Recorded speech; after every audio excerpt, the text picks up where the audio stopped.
We're here today for the Public Sector Roundtable, and our guest speaker is Dr. Mike Kennerly from the University of Leeds. And Mike has come here to talk about strategy implementation at the University of Leeds. And one of the main reasons for inviting him is all the changes in policy and in practice that have taken place in higher education in this country. So over to you, Mike. Yes, it's been an interesting time in higher education. There's been a lot of change in the regulatory environment and the funding environment, which has required a very clear idea of our direction of travel and where we want to be.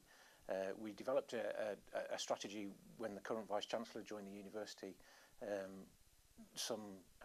nearly 10 years ago now, based on the strategy map and balanced scorecard approach.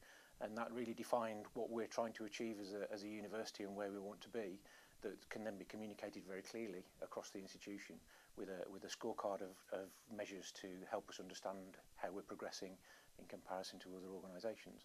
And that's really helped steer our way through the changes in the environment that have taken place recently, because it's very clearly articulated where we want to be as an institution, which then helps us to navigate so that we're clear about what we're trying to achieve and how we go about achieving that.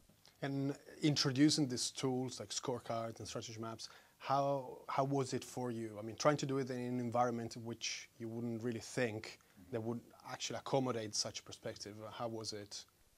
I think it was interesting. The whole concept of managerialism in higher education is not one that sits necessarily that comfortably, and so I think we very much needed to be clear about we're trying to establish where we're trying to be and how that relates to individuals and organisational units within the organisation, rather than being a prescription or an imposition.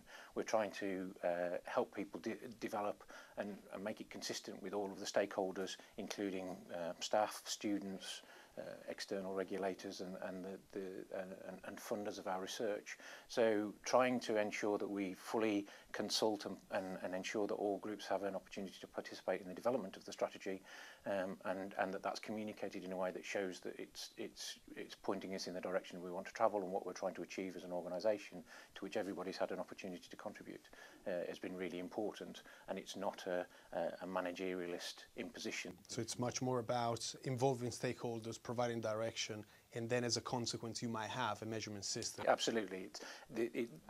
Both in terms of the measurement and the management activities are absolutely in order to deliver the direction that we're trying to travel. We've identified a vision and a strategy that indicate where we want to be, and the management and any measurement and target setting are merely tools to help us get into that direction, and communicating that and being clear about that is really important.